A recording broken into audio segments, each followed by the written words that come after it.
I love the Hmong culture.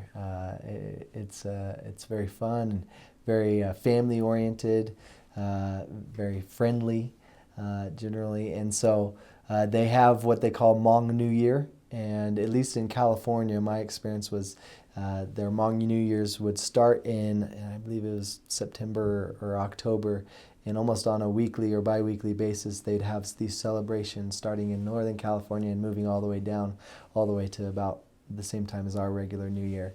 And there were big celebrations where people could come. There'd be singing and dancing and competitions like beauty competitions, and they were always fun. And as missionaries, we'd sometimes get permission to go and to be able to have people see us there and interacting with their culture, and then also good opportunities to meet new people and share the gospel. And so those were a lot of fun.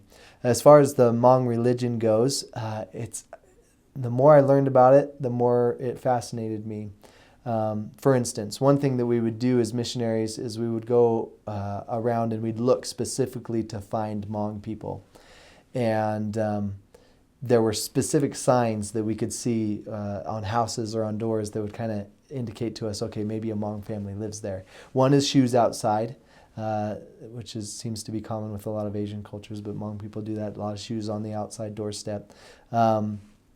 Another thing that would tip us off is, I guess a lot of them were given Toyota Privias, like the vans, when they came here. So a lot of Hmong people have Toyota Privias or Toyotas or Honda vehicles, and so anyway, so we would go and we would look, and then one thing that I thought was kind of interesting is every once in a while Hmong families would put a red cloth over their doorframe.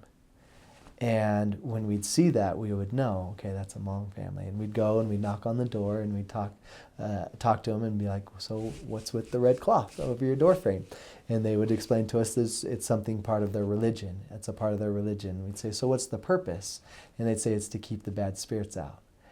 And other things that they have in their religion include they use altars and incense and different things like that. The more I learned about it, the more I realized that it's very close to the law of Moses. Now, there are things that are different, that are very different, and some things that kind of scared me because I didn't understand, right, their way. But it's an incredible religion, and we would learn about it, and it'd be fun to go in and be like, well, we have a story about red around a door frame, and here's our story, and here's what it represents to us, and same idea, right, to help us stay away from the bad spirits and do good.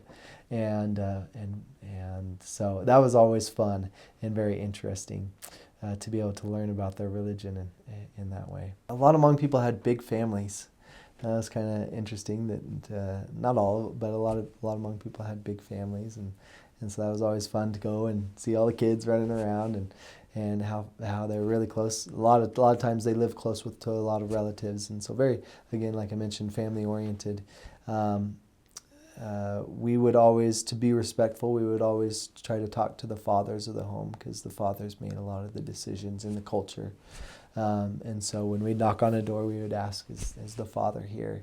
And then as we'd go into the home, we would make sure to take our shoes off out of respect as we enter their home.